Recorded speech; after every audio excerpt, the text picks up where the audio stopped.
मुझे मौत से कोई डर नहीं लगता,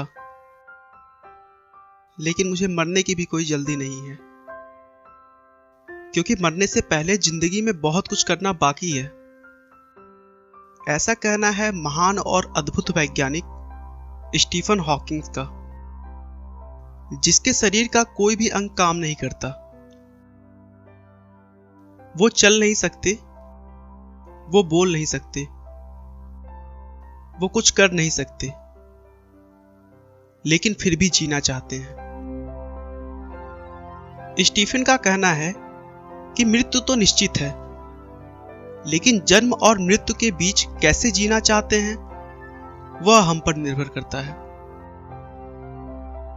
चाहे जिंदगी जितनी भी कठिन हो, आप हमेशा कुछ न कुछ कर सकते हैं और सफल हो सकते हैं।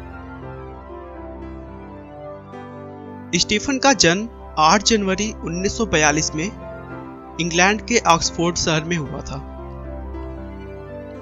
जब स्टीफन हॉकिंग का जन्म हुआ, उस समय दूसरा विश्व युद्ध चल रहा था।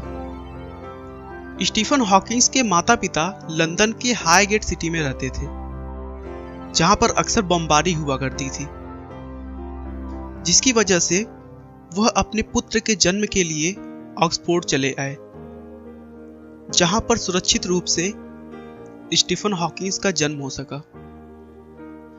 बचपन से ही हॉकिंग बहुत ही इंटेलिजेंट थे। उनके पिता डॉक्टर और मां एक हाउसवाइफ थी। स्टीफन की बुद्धि का परिचय इसी बात से लगाया जा सकता है कि बचपन में लोग उन्हें आइंस्टीन कहकर पुकारते थे। उन्हें गणित में बहुत दिलचस्पी थी, यहां तक कि उन्होंने पुराने इलेक्ट्रॉनिक्स उपकरणों से कंप्यूटर बना दिया था। 17 वर्ष की उम्र में उन्होंने ऑक्सफोर्ड यूनिवर्सिटी में प्रवेश ले लिया। ऑक्सफोर्ड में पढ़ाई के दौरान उन्हें अपने दैनिक कार्यों को करने में थोड़ी दिक्कत आने लगी थी। एक बार स्टीफन छुट्टियां मनाने के लिए अपने घर पर आए हुए थे, तभी सीढ़ियों से उतरते समय वो बेहोश हो गए और नीचे गिर गए। शुरू में तो सभी ने कमजोरी मात्र समझकर ज्यादा ध्यान नहीं दिया, लेकिन बार बार इसी तरह के बहुत से अलग अलग प्रॉब्लम्स होने के बाद जांच करवाया तो पता चला कि उन्हें कभी न ठीक होने वाली बीमारी है, जिसका नाम न्यूरॉन मोर्टार डिसीज था। इस बीमारी में मांसपेशियों को नियंत्रित करने वाली सारी नसें धीरे धीरे काम करना बंद कर देती हैं, जिससे शरीर अपंग हो जाता है और पूरे अंग काम करना बंद कर देते हैं। डॉक्टर का कहना था कि स्टीफन अब सिर्फ 2 वर्ष और जी सकते हैं, क्योंकि अगले 2 सालों में उनका पूरा शरीर धीरे धीरे काम करना बंद कर देगा। स्टीफन को भी इस बात से बड़ा सदमा लगा, लेकिन उन्होंने कहा कि मैं ऐसे नहीं मर सकता, मुझे जीवन में बहुत कुछ करना तो अभी बाकी है। स्टीफन ने अपने बीमारी को दरकिनार कर तुरंत अपने वैज्ञानिक जीवन का सफर शुरू किया और अपने आप को पूरी तरह विज्ञान को समर्पित कर दिया।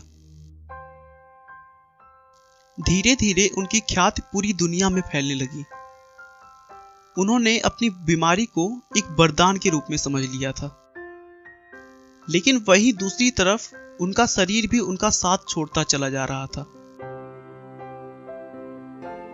धीरे धीरे उनका बायां हिस्सा पूरा काम करना बंद कर दिया। बीमारी बढ़ने पर उन्हें व्हीलचेयर का सहारा लेना पड़ा। उनकी ये चेयर एक कंप्यूटर के साथ बनी है, जो उनके सर, उनकी आंखों और उनके हाथों के कंपन से पता लगा लेती है कि वो क्या बोलना चाह रहे हैं। धीरे धीरे स्टीफन का पूरा शरीर काम करना बंद कर दिया था, लेकिन उस बीमारी में एक प्लस पॉइंट भी था कि इस बीमारी से स्टीफन सिर्फ शारीरिक रूप से अपंग हो रहे थे, ना कि मानसिक रूप से। उसके बाद लोग यूं ही देखते चले गए और हॉकिंग्स मौत को मात पे मात दे रहे थे। उन्होंने ब्लैक होल का कॉन्सेप्ट और हॉकिंग रेडिएशन का महान विचार दुनिया को दिया। उन्होंने अपने विचारों को और सरल भाषा में समझाने के लिए एक किताब लिखी, a brief history of time, जिसने दुनिया भर के विज्ञान जगत में तहलका मचा दिया। दोस्तों, स्टीफन हॉकिंग एक ऐसा नाम है जिन्होंने शारीरिक रूप से विकलांग होने के बावजूद अपने आत्मविश्वास के बल पर विश्व का सबसे अनूठा वैज्ञानिक बनकर दिखाया है, जो विश्व में न केवल अद्भुत लोगों बल्कि सामान्य लोगों के लिए प्रेरणा बने हैं।